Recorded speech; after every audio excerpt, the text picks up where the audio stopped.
Good afternoon, everyone. Good afternoon. I am Ryan Clifton Bolin. I want to get right down to it.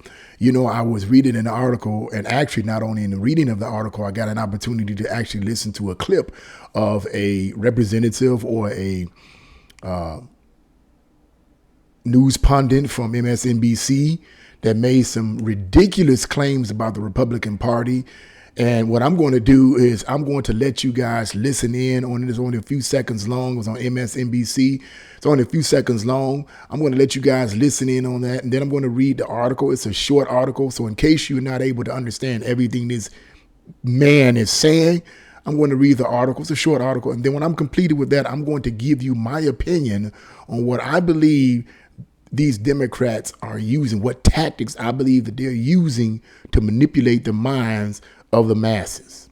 Okay? So here it is.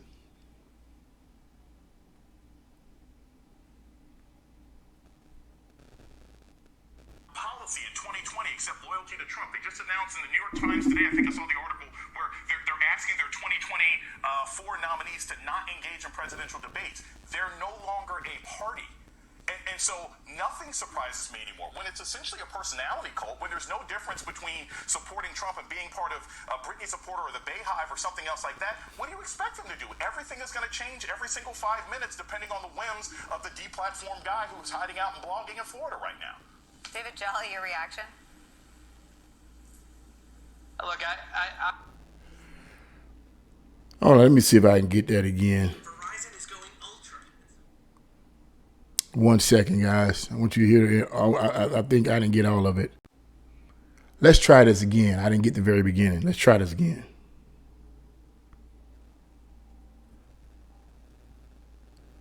If you're trying to lose belly fat, stop doing cardio. Not that man. Jason, how does that sit with you? Here's the problem, though. We don't know if Trump's going to be on the ballot. If Trump is on the ballot in 2024, it's the easiest thing in the world for Democrats because you can always run against the bad guy. But I think that the bigger, more dangerous thing, and I've been saying this for a while, I'm working hard to never say Republican Party again because they're not a party. Right? They're Sinn Féin to the IRA. They're the PLO to Hamas. They're a dime store front for a terrorist movement. They didn't have a policy in 2020 except loyalty to Trump. They just announced in the New York Times today, I think I saw the article, where they're asking their 2024 nominees to not engage in presidential debates. They're no longer a party. And so nothing surprises me anymore. When it's essentially a personality cult, when there's no difference between supporting Trump and being part of a Britney supporter or the Bayhive or something else like that, what do you expect them to do? Everything is going to change every single 5 minutes depending on the whims of the deplatformed. So did you get that? You heard that, right? Now let me read it in the article. So in case it was kind of hard to really understand what he was saying, he was talking so fast. That's how they do. Johnson said, we don't know if Trump's going to be on the ballot. If Trump is on the ballot in 2024, it's the easiest thing in the world for Democrats because you can always run against the bad guy. But I think the bigger, more dangerous thing, and I have been saying this for a while, I'm working hard to never say Republican Party again because it's not a party. He continued, they're Sinn Féin, whatever, to the RA. They're the PLO to Hamas. They are a dime storefront for a terrorist movement. They didn't have a policy in 2020 except loyalty to Trump. Johnson added, they're no longer a party, and so nothing surprises me anymore. When it's essentially a personality cult, when there's no difference between supporting Trump and being part of a Britney supporter or the Beehive or Bayhive or something else. Obviously, he's talking about Beyonce.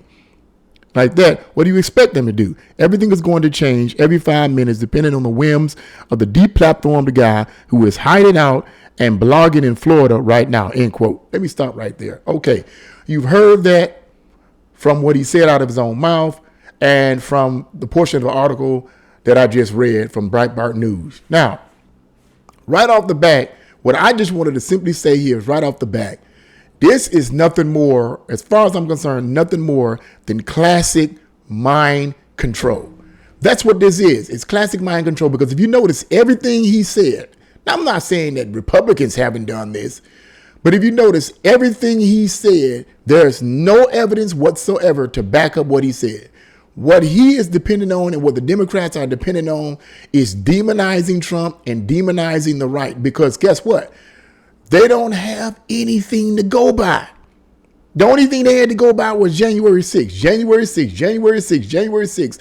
And anybody with any common sense can see that there is no comparison between January 6th and the riots that Black Lives Matter and Antifa have initiated through 2020.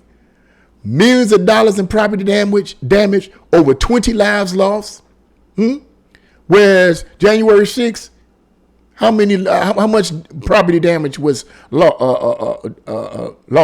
How much property was lost? I don't know. Certainly wasn't tens of millions. How many people died? 2 or 3? And those individuals ended up dying, at the hand of the guards or the police there, and they were innocent. Far as I know, the documentation I have. So what do the Democrats have? What do they have? Midterms coming up. They're scared. That's what I see. And they're using what I would refer to as classical mind control techniques and manipulation. Who are they trying to manipulate? The masses of people, those who voted Democrat, to stay on the Democratic plantation. And let me say something about this Democratic plantation. You don't have to be black to be on the Democratic plantation. All you have to do is be someone that's not willing to expand your mind. All you have to do is be someone that's not willing to look at the facts on the other side. If you really want to learn, if you really want to be like, okay, let's see what the other side has to say instead of this idiot ranting and raving and comparing Trump and and conservatives to HAMAS and terrorist groups, which is the stupidest thing I've ever heard in my life. Okay, let's look at the facts. Let's look at what's really going on here. If you have that mindset, it's a possibility that when it comes time to voting in the midterms, and even when it comes time to voting in 2024, you won't be blind. You won't be blind. You'll vote right. Now I know what people thinking, man, Mr. Bolin, it's just your opinion. Yeah, it's my opinion, but at the same time, it's an opinion backed up by statistical facts. I like to use facts when I give my opinion. When I say my opinion, I say, okay, in my opinion, X, Y, and Z. But when I'm giving historical facts, dates, names, that's facts. You can have your own opinion, but you can't have your own facts, the saying goes. So you compare this to what I believe, in my opinion, is that the Democrats are desperate. They don't have nothing else to go on, whereas the Republicans have all kinds. I'm not saying about Republicans and all innocent. Some of them are rhinos, but they have more factual data to back up their assertions. The Democrats don't have anything right now, so you got to have pundits like this ranting and raving and talking all fast. See, one of the things that they like to do, they like to talk real fast so that you don't really catch what they're saying. Now, somebody might argue, well, I've heard Larry Elder do the same thing. When Larry Elder's been interviewed on MSNBC or whatever, he talks real fast.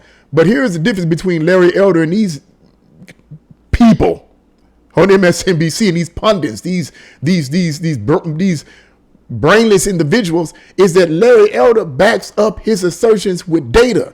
Dates, names, history. That's how he does, and he can do that within less than a minute. Bam, bam, bam, bam. He gives all these facts, and they're clear facts. They're not so fast that you can't catch them. Whereas this man here, he's pumping your head full of this idea that the Republican Party is similar to a cult. And now, mind you, there are some people that tend to be Trump lovers and so forth. And I get that. They love Trump. I get that. I get it. But I believe he's using mind control tactics. He's using persuasion and mind control tactics, and he's mixing it with lies and comparing the Republicans with terrorist groups. I don't even want to call it Republican Party anymore. Really? Let me ask this question. What right now, in terms of the Republican Party, what are they doing right now in terms of policies or any of that suggests in any remote way that they are equal to a terrorist group? I'll wait. But we can say the same about Black Lives Matter, can't we? We can say the same about Antifa, can't we? We have physical, documented evidence that they are truly a terrorist groups. We have it right there. It's in our face. So I just wanted to say that. I just want to say that the Democrats right now are desperate. They're scared. Oh, my God, if the Republicans say, did they take over? No, what's going to happen is that if they take over the House and if they take over to swing back the Senate, that you guys won't be able to push your socialist agenda. Many of these Democrats, not all of them, but a vast majority of them want socialism for this country. Most people in America don't understand what socialism is. And so as a result, as the way these Democrats and these rhinos they present it as a way to say that it's the answer to all of America's problems. That if you accept socialism, you're good. It's going to answer all of America's problems, when history shows us time and time and time again. Look at Venezuela. When history shows us time and time again, it don't work. But in order to get you, they got to deceive you. Got to lie to you. They got to manipulate you. So that's what's going on. That's what I believe is going on. And I believe what this individual, this pundit is saying right here. This is what he's doing. He's trying to manipulate the masses because they're desperate. The Democrats are desperate. But what do you guys think? You think the Democrats are desperate? Leave your comments in the comment section below. If you like this video, press the like button, share this video, and subscribe. God bless you all, and see you again.